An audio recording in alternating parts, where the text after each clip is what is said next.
sallallahu alaihi wasallam qala as-siyam wal Qur'an yashfi'an lil 'abd yaumil qiyamah. Puasa dan Al-Quran itu dua-duanya akan memberikan syafaat pada hari kiamat.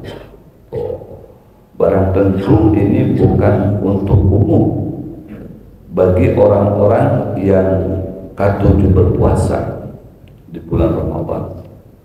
Karena tidak semuanya orang mukmin muslim sekalipun ketujuh berpuasa di bulan Ramadan. Ada yang merasa terganggu dengan bulan Ramadan. Buktinya tiba bulan Ramadan tidak ada kepedulian terhadap puasa, masih seperti hari-hari biasa saja mereka. Tidak menganggap ada satu kewajiban untuk berpuasa. Ya, nah ini yang kesihan.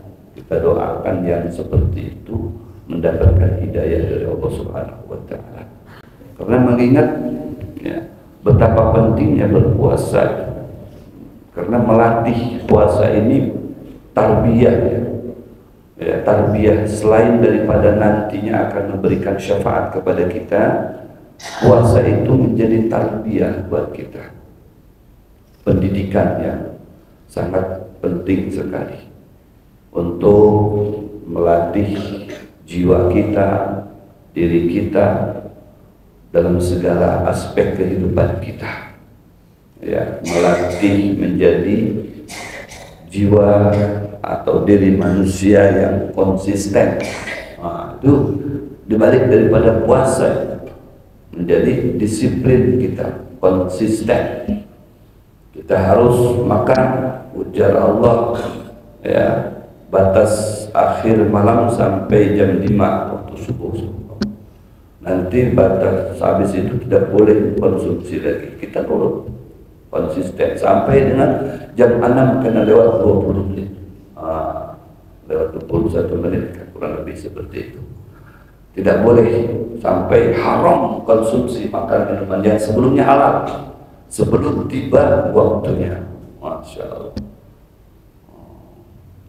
Dan juga di situ diajarkan untuk supaya kita tertib, sahur harus mendekati waktu subuh.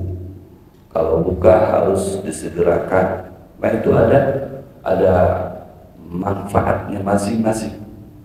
Ya, ketika di sahur kenapa harus diakhirkan? Ya, tasaharu fa inna fis sahuri barakatan. Ujar Rasulullah, bersahurlah meskipun sedikit, karena apabila bersahur di dalamnya itu ada satu keberkahan yang akan diberikan. Apa bentuk keberkahannya itu? Maka sahur yang sedikit tadi itu akan membantu kekuatan fisik kita di saat berpuasa di bulan Ramadan. Sesaat sedikit sahur Rasul jangan ditinggalkan. Meskipun masih kenyang, ya, meskipun merasa mampu, ya. Bukan masalah mampu dan tidak mampunya, tapi berkah yang perlu dicari. Berkah, ziyadatul khair, berkah itu akan bertambah kebaikan. Nilai kebaikan kita itu akan bertambah. Kita sudah mampu, merasa mampu, kuat, hebat, akan lebih lagi Allah berikan tingkatan kemampuan dan kekuatannya dan lain sebagainya supaya puasanya itu berenergi. Nah, akan luar biasa. Sahur. Begitu juga di dalam berfutur. Kalau berfutur ajib, harus kalian menyegerakan, ya, tidak boleh melambat-lambatkan.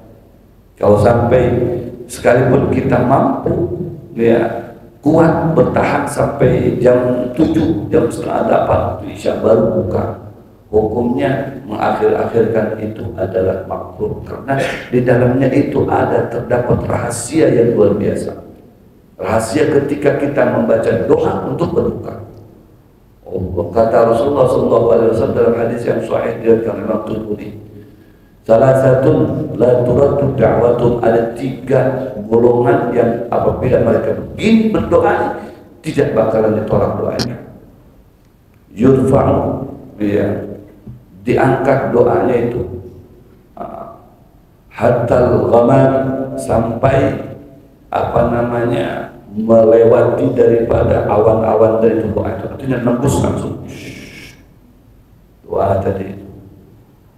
Yaqul Allah, maka Allah berfirman dalam hadis qudsi, wa izzati, ya wa izzati, demi kemuliaan pula ansurannahu walau ba'da hin.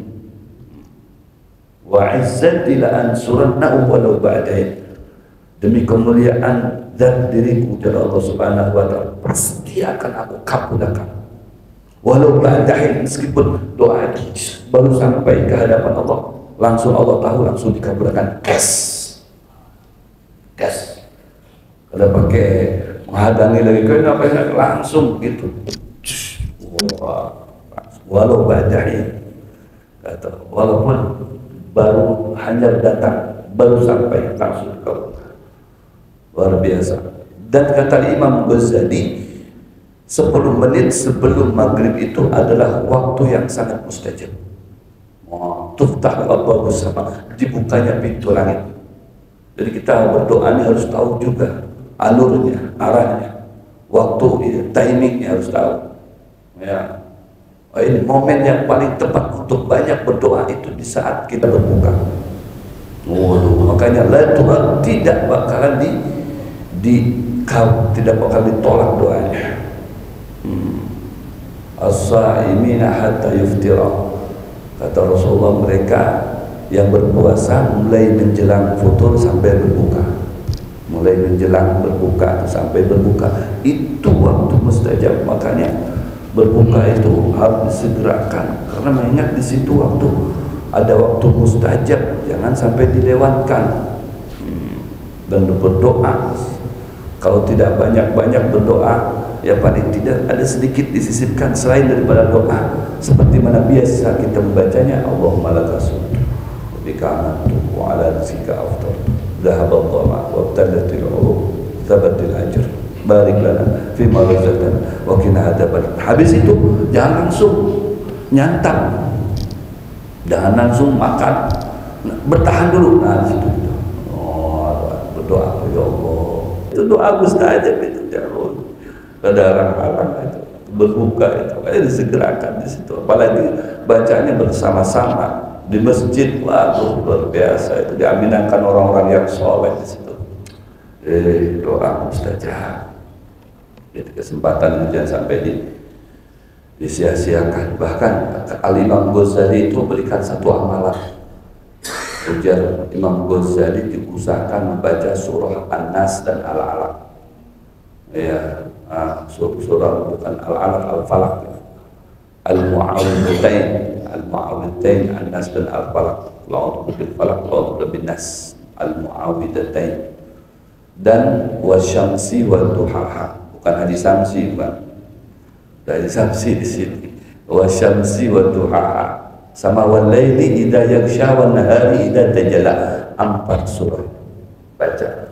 Menjelang maghrib itu dibaca. Ujar Imam Ghazali, siapa yang membaca 4 surat itu, Allah akan berikan rezeki baginya itu deras sekali, seperti mana derasnya turun hujan. Sampai meluber. Allah akan berikan ya rezeki kepadanya itu deras sekali, seperti mana derasnya hujan. Masya Allah. Kemudian kalau yang dibacanya Mu'awwidhatain saja, Qul a'udzu birabbil falaq dan Qul a'udzu birabbin nas, maka dibaca sama anak kita akan yurizul fatan, akan diberikan kecerdasan. Nah, bagi yang berisi anak kecil-kecil terdapat kita. Nah, ini di antara ikhtiarnya, bacakan ya Qul a'udzu birabbil falaq, Qul a'udzu birabbin nas. Beb, kalau anaknya belum bisa baca, mamanya yang baca. Diniatkan sadar anaknya, diupakan ke banyu, ke banyu, buat dibinakan ke anak dari itu. Pintar, cerdas. Itu kalau dia bisa, anaknya membaca, anaknya biar baca Al-Mu'awwidhatain. Itu aja. Seberapa puluh, satu-satu aja, satu surah Al-Falaq, satu surah An-Nas. Kalau mau ditambahi itu tadi 2 surat. Surat Asy-Syamsi wa Duha, Qamar yatalaha sama waladi idza yaghsha an-nahari idza tajalla sampai akhir. Itu Allah kana razaqallahu wa rizquhu kal matar. Allah akan memberikan rezeki kepadanya, dan rezeki yang akan diberikan kepadanya itu kal matar, bagaikan derasnya turun hujan. Waduh, luar biasa. Karena memang pada masa-masa waktu mendekati maghrib itu orang kadang sibuk di perjalanan, ya, makanya doanya mustajab. Nah ini puasa. Puasa bukan hanya sebatas kita menggugurkan kewajiban, akan tetapi juga di antara manfaatnya itu melatih diri kita, melatih kesabaran. Ya, jadi sabar sampai diajarkan oleh Rasulullah SAW, kalau kamu ada yang mengganggu di saat berpuasa, jangan dilawan, sabar. Kullahu, maka kamu katakan kepada orang yang mengganggu kamu itu, ini saya ini sedang berpuasa, jangan diganggu, artinya macam-macam. Kalau macam-macam nanti tunggu nanti habis puasa, jangan begitu juga. Sama aja kalau begitu. Saya lagi puasa, Anda mau kelahi kena aja habis buka, wah itu sama aja. Pokoknya sabar aja dan puasa, kalau usah melawan. Karena memang lagi melatih diri kita menjadi orang yang sabar. Luar biasa. Apalagi nanti di akhiratnya dia akan memberikan syafaat. Dia cari itu, si puasa itu cari mana yang semalam itulah orang itu. Kali-kali. Katujuh nongkrong di Masjid Agung Pelita itu, nah belum datangan keubuhannya. Dicari pian. Dicari. Al-Quran dan puasa itu mencari. Seperti mana mungkin di sini saya pernah sampaikan dalam satu kitab, ya, Khosaisul Ummah Muhammadiyah, kitab kekhususan umat Muhammad, ada satu hadis menyatakan di situ di mana ya, kita ketika meninggal itu, ya, ketika meninggal keluarga kita seberataannya pulih lagi, bini kita pulih lagi, kendaraan kita pulih lagi Pak. Mau kendaraan seharap apapun tetap balik lagi, kada ada yang obat ke dalam kubur. Bini kita yang kita sayangi, mama, pokoknya sayang. Kalau sudah mati salah satunya, tidak ada yang wani mengobati sampai kuburan. Nah, semuanya kembali lagi. Makanya yang bakal mayit salasa, kata Rasulullah. Yang mengobati mayit jenazah itu ada 3. Ya, yang pertama ahluhu, bininya, anaknya, ya, keluarganya, maluhu, hartanya, otohnya. Buatkan otohnya seberatan, ayo semuanya kerabat naiki otohnya, bawa ke sana, antar ke kuburan. Yang Mercedes-Benz, yang Fortuner, yang Pajero Sport, yang Lexus, keluarkan yang harap-harap seberataannya, tongkrongkan semuanya di kuburan. Kalau sampai ke kuburan juga, sampainya ke parkiran, itu belum keribakan, belakang. Jenazahnya sorangan. Istrinya sampai ke mana? Sampai ke situ tuh ke liang kubur. Lakinya kalau meninggal lakinya sampai ke liang kubur. Sudah sampai melihat. Kalau lakinya sampai ke liang kubur. Nah, kalau bininya cukup dari jauh kayak dia melihat. Jadi seorang masuk ke dalam. Yang 2, balik lagi, bini lawan hartanya, balik lagi itu ke rumah. Ya. Kemudian yang tertinggal sebutin apa itu? Amal. Amalan pian puasa itu yang mengantarkan pian. Amalan pian baca Al-Quran itu yang mengantarkan pian. Tenang bos, bini pian kada sayang lagi bos hai. Tenang aja, aku yang akan ngawalin pian bro. Tenang aja, ajar puasa, aku yang mengawalin pian. Tenang aja, ajar Al-Quran, aku yang mengawalin pian. Dan itu terbukti dalam sebuah hadis tersebut, di mana ketika sudah dibacakan talqin, bacakan doa, masya Allah. Dalam riwayat yang lain, mayit itu jangankan ketika sudah ada di dalam kubur lah. Ketika dibawa itu tahu siapa yang membawanya, itu tahu yang membawanya itu. Bahkan dalam satu hadis dinyatakan kalau si mayit ini baik, orang yang beriman notabene katuju beramal soleh kayak bubuhan piat di al jannah seberataan ini amin. Wah, kalau dibawa subhanallah alhamdulillah wa la ilaha illallah Allahu akbar subhanallah alhamdulillah wa la ilaha illallah Allahu akbar, dimasukkan ke dalam otot ada di situ berapa orang bawa ujar si main tadi kasih aku sudah kada tahan lagi hendak sampai ke wadahku di sana, sudah mencium aroma harum raudhah min riyadil jannah. Mana ada raudhah baru itu kada ada, mencium aroma raudhah min riyadil jannah. Aku telah mencium taman daripada tamannya surga. Makasih seperti itu. Coba kita kada sadar, kada tahu juga kecuali ahli basirah. Makanya ada Habib Hussein bin Abu Bakar luar Batak, luar Batak. Wah, alhamdulillah, la ilaha illallah. Begitu dia ada orangnya kerja sudah berdahulu di lahatnya. Makanya luar Batak itu tak keluar dari Bataknya, dari batang keranda. Nah, tahunya di tempatnya sudah ada tersedia kenikmatan. Kan al-qabru imma raudhah min riyadil jannah. Kuburan itu tidak menyeramkan. Cuma zahirnya terkadang apalagi ya ada satu kuburan itu serem gitu. Zahirnya mungkin serem seperti itu. Itu imma raudhah min riyadil jannah. Kalau dia tidak menjadi tempat yang paling idaman, tempat yang paling nyaman, hufrah min hufarin nar, berarti tempat yang menyeramkan. Ya, kalau bagi orang yang beriman pada dasarnya itu akan menjadi tempat kesenangan buat kita. Apalagi pian pas meninggalnya lagi puasa, itu sudah kada diragukan lagi, kada usah ditangisi. Kalau bisa itu justru cemburu kita. Kenapa? Karena surga terbuka, neraka tertutup. Ujian neraka aku kada sanggup membuka pintuku. Melihat umatnya Muhammad antusias melaksanakan ibadah puasa, maka diriku tidak pantas untuk dimasuki kuburannya. Nah, dan surga, aku bahagia hidup melihat umat Muhammad berpuasa, akulah tempat saganinya. Makanya dibuka pintunya seberatannya. Tapi kalau sudah ya ahli maksiat, lainnya ditakutkan. Belum lagi diinterogasi sama malaikat, masih di perjalanan ini. Itu sudah teriak-teriak itu. Aku mau dibawa kemana? Jangan, sopir, stop. Jangan dibawa ke situ. Dilihatkan itu tempat ada api membara,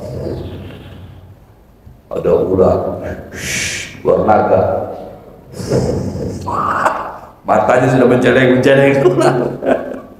Allah, ancaman-ancaman semuanya diperlihatkan oleh Allah sama gimana karena takut juga. Jangan situ, jangan sudah nangis. Belum sampai kubur sudah menangis. Udah yang bawa ini, salikin yang bawa. Sudah kamu kemana nih? Sudah. Cuma ini tidak ada sadar karena ruhnya yang berbicara.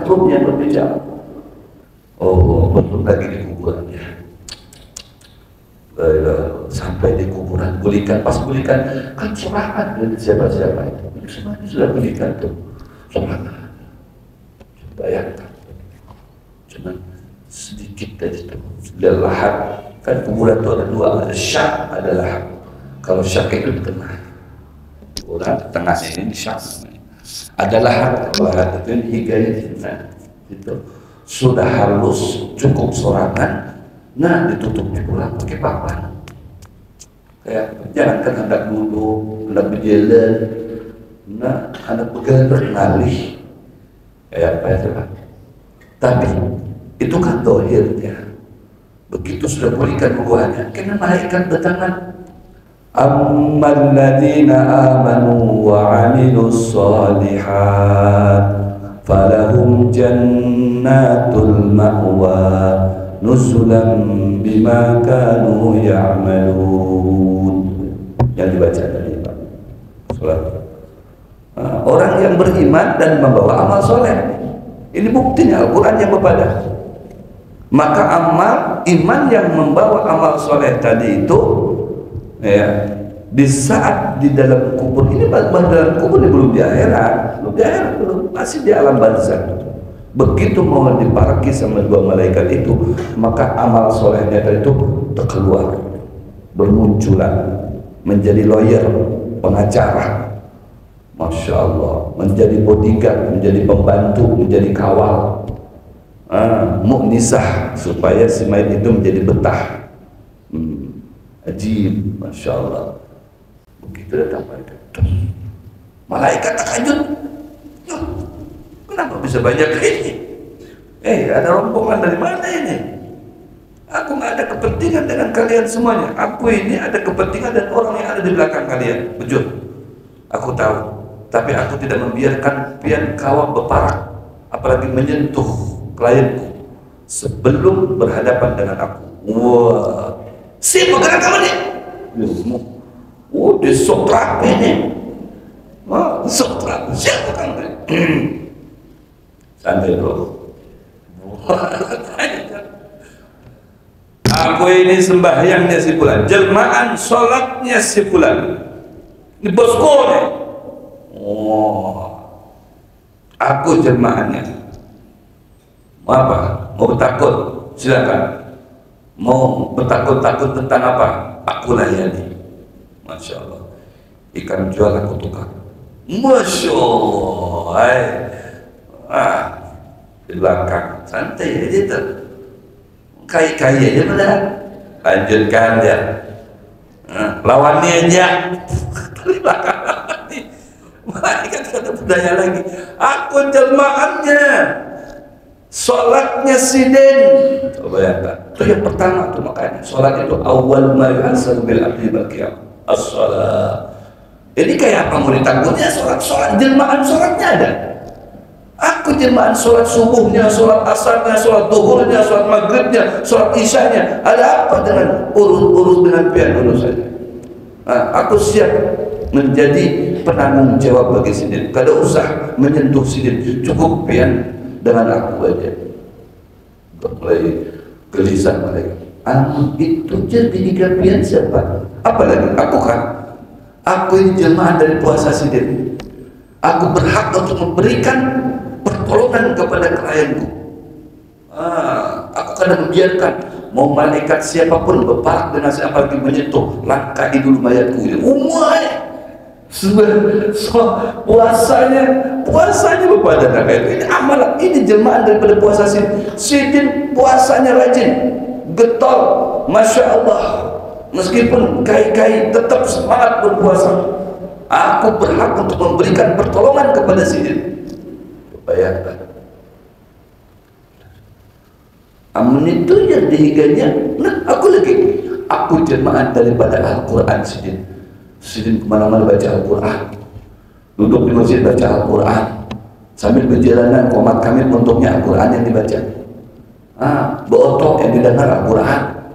Aku ini jelmaannya Al-Quran yang siap untuk memberikan syafaat kepada sidin dan tidak mau membiarkan Anda menyentuh sidin. Sidin itu adalah klien saya.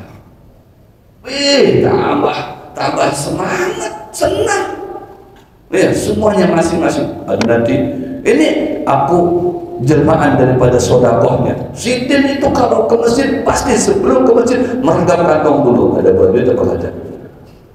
Itu lagi. Ada 10.000 keharusan, 50.000. Setiap subuh sidin itu tidak lepas 20.000, 30.000, minimal 10.000, 50.000. Saban hari aku jemaahnya. Anda bertakut apa lagi pian? Waduh, malaikat garuk-garuk kada datang.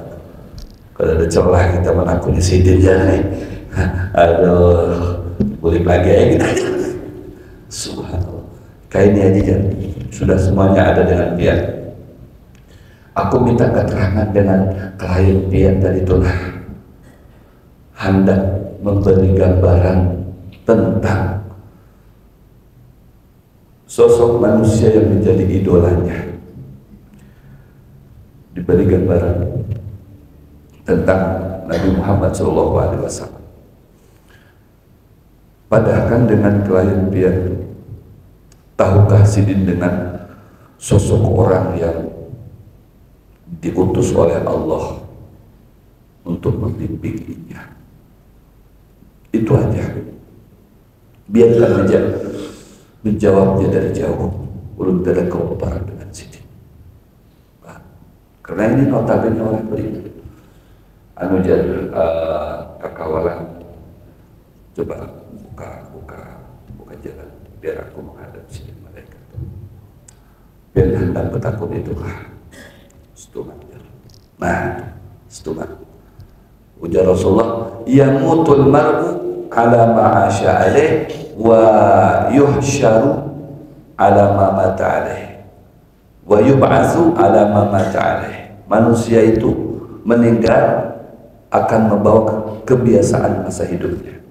Kalau masa hidupnya baik, positif, meninggalnya itu akan membawa sifat yang positif tadi. Biar ketujuh berzikir, sholawat, datang ke majlis, hadir ke masjid seperti ini, tidak menutup kemungkinan meninggalnya pian kalau tidak mudik dari masjid, pas menghadap ke masjid atau perjalanan dari masjid.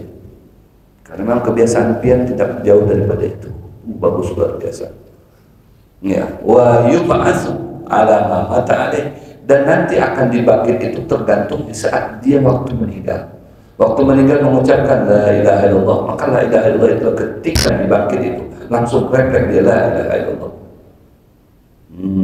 Kalau dia sholawat kepada Allahumma sholli ala sayyidina Muhammad, begitu dibangkit langsung Allahumma sholli ala sayyidina Muhammad.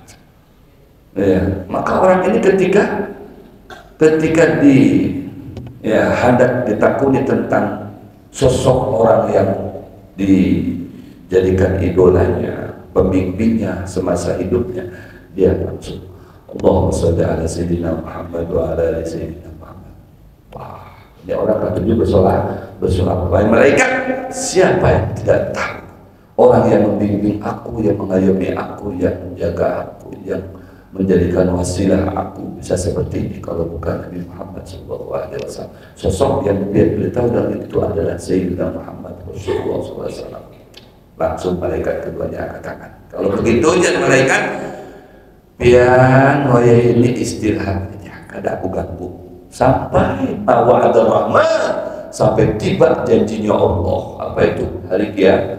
Hari kiamat kan belum, hari kiamat itu pasti terjadi, cuman belum tapi pasti terjadi. Nanti di saat terjadi hari kiamat, maka akan dibangkitnya semuanya yang ada di barzakh. Hadza ma wa'ada ar-rahman wa sadaqal mursalun.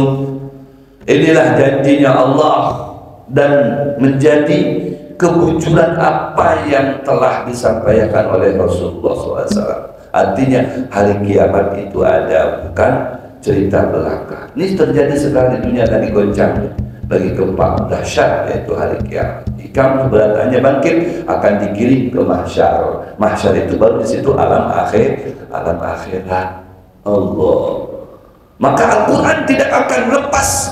Begitu juga puasa, sebatas di alam barzakh saja. Itu dia akan umpat terus, mengantarkan kliennya tadi itu sampai ke surga. Sampai ke surga pian kayak apa ya Allah? Sedekah pian, infak sedekah pian, kemudian bacaan Al-Quran pian, kemudian puasa pian, itu semuanya akan memboyong pian, mengantar pian sampai hatta talqal jannah, katanya, sampai ikam masuk ke dalam surga. Allahu Akbar. Nanti di mahsyar ada lagi permasalahan. Kalau di barzakh permasalahan menghadapi dua malaikat, di mahsyar lebih dahsyat lagi. Ya, Allah Subhanahu wa ta'ala betul-betul memuji semua hambanya, mulai daripada kalangan para nabi sampai dengan kalangan manusia biasa. Oh, dahsyat nanti di mahsyar. Tapi orang yang ketujuh sembahyang, orang yang ketujuh baca Al-Quran, maka sembahyang Al-Quran tadi itu di saat Allah uji dengan panas, maka sembahyang dan Al-Quran itu zillun lahu, akan menjadi nauman buat dia. Allah Akbar. Orang kepanasan, buku ciakan, ini santai aja. Kenapa? Enggak ada, aku merasa panas dan nyaman. Kenapa? Dia naungi. Siapa yang menaungi sembahyangnya? Siapa yang menaungi sholat puasanya? Yang menaungi baca Al-Qurannya, itu yang menaungi Allah. Jadi bukan hanya di situ, nyaman. Jadi makanya al-qabru awwalu manzilin min manazil akhirah. Kuburan itu adalah pos yang pertama, checkpoint yang pertama. Awal manzil, pertama, singgahan pertama, bukan terakhir. Makanya ada istilah, sekarang kamu sudah berada di tempat peristirahatan yang terakhir. Mana ada terakhir? Awal manzil, baru masuk ke gerbang akhirat. Tuh gerbangnya itu ya di situ, di kuburan, yang disebut dengan alam barzah, bukan akhirat. Makanya di kuburan itu masih kawal baca Al-Quran. Kalau orang K7 Al-Quran, saking K7-nya Al-Quran itu nanti bisa dibaca di Al-Quran. Orang K7 sholat, saking K7-nya sholat itu masih melaksanakan sholat di kuburan. Banyak para ulama-ulama itu melihat sesama para ulama itu, mereka sembahyang di dalam kubur, mereka baca Al-Quran di dalam kubur, mereka mengadakan pengajian dalam kubur. Jangan ditanya. Ditarik, ada kuburan Zambal namanya. Kuburan Zambal itu dalam satu kitab diceritakan. Ya, itu Al-Habib Ahmad bin Hasan Al-Attas. Ya. Ahmad bin Hasan Al-Attas sama Al-Habib Ali bin Husain Al-Habsyi satu masa. Ya, Ahmad bin Hasan Al-Attas dan Al-Habib Ali bin Husain Al-Habsyi, saya bermurid itu turun. Ya, itu masuk ke mana, ke Zambal situ. Sudah masuk ke dalam Zambal, masuk ke alam lain. Ya, ternyata ada pengajian setiap hari Kamis, katanya diadakan pengajian. Jadi semua yang di barzah itu kumpulan di situ. Jadi pengajarnya itu ya orang kali ternyata Alimah Bagir Muqaddam. Bahkan dari Indonesia ada disebutkan siapa? Al-Habib dari Indonesia, Habib Muhammad bin Husain itu Surabaya. Hadir. Luar biasa. Ada pengajian, Pak. Biasa masih ada pengajian. Kalau sudah di akhirat, apalagi di surga, ada lagi ibadah-ibadah nggak ada di sana. Darul nikmat, tempat untuk bernikmat, nikmatan. Waduh, luar biasa. Tapi sebaliknya kan masih kelanjutan dari yang tadi. Wa ammal ladzina fasaqu fa ma'wahumun nar kullama aradu an yakhruju minha u'idu fiha wa qila lahum dhuqu 'adzaban nar alladzi kuntum bihi tukadzibun. Sebaliknya ahli maksiat, orang yang kada peduli dengan puasa, kada peduli dengan Al-Qur'an, kada peduli dengan amal soleh, semuanya.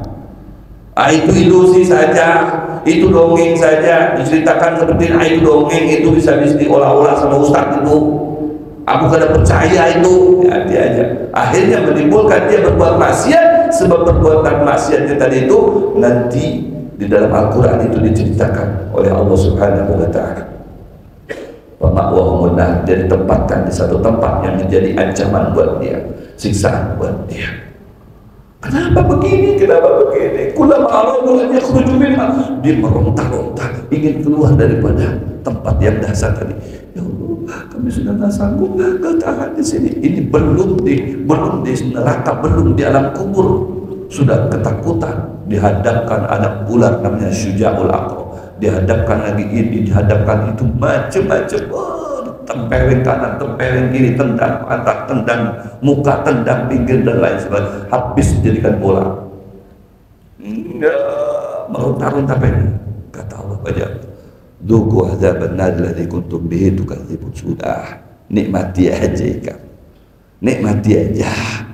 Ya, kan ikan semalam semasa di dunia mendustakan aku lah. Jadi aku puasa ada pahalanya, ada manfaat. Ikan kan percaya, ikan berokok terus, makan terus. Jadi aku baca Al-Quran akan memberi syafaat kepada ikan kan percaya juga karena ikan kan baca Al-Quran, baca Quran terus dibaca, tumpuk Quran, Al-Quran gak dibaca. Itu baru di alam barzah sudah sakti, apalagi nanti di mahsyar, apalagi nanti di neraka. La haula wala quwata.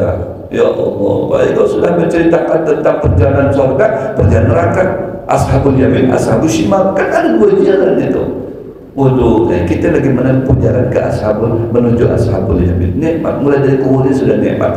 Karena mendapatkan bantuan-bantuan dari amal soleh kita, itulah yang memboyong kita, bahwa kita blokade kita tidak boleh disentuh oleh siapa sampai kita kepada titik puncak kenikmatan, yaitu surganya Allah Subhanahu wa taala. Ini yang dimaksud dalam hadis ini. Hujan puasa, Rabbi mana'tuhu ta'am syahwat bin nahar fasyafi'na fihi.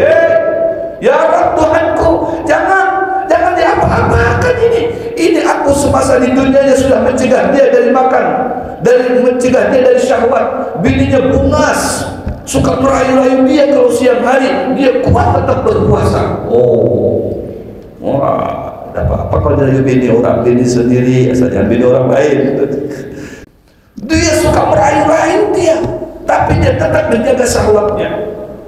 Masih ada sisa makanan di rumahnya, bisa saja dia makan, tapi aku mencegah dia supaya tidak makan. Dia pun tidak mengkonsumsi makanan itu. Dia sabar, dia kuat, dia hebat. Ya Rabb, maka aku minta kepadamu, berikan aku prioritas untuk memberikan syafaat kepada dia, bantuan kepada dia. Oke, ya Allah, di ACC langsung selamat.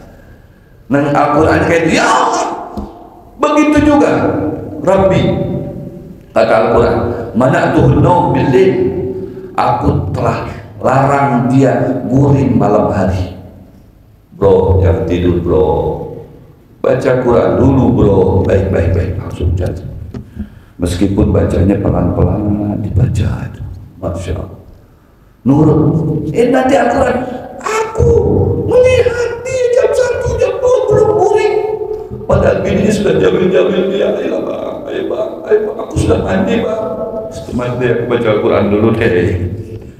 Masya Allah, apabila lagi pakai esok kawan lagi pakai Quran dulu bang. Nah, dia selalu kuat, matanya melek untuk melihat aku cegah dia tidur. Berbuat apa-apa selain baca Al-Quran. Ya Allah, berikan aku prioritas untuk bisa menyelamatkan dia ini. Baik, ketua ACC, tanda tangan, selesai. Dua-duanya memberikan syafaat. Bro, tenang, aku yang akan mendampingi. Aku sekarang jadi lawyermu. Jangan takut bro, siapapun yang mendekati kamu, aku yang akan maju. Selesai. Selamat. Itulah pentingnya puasa dengan membaca Al-Quran.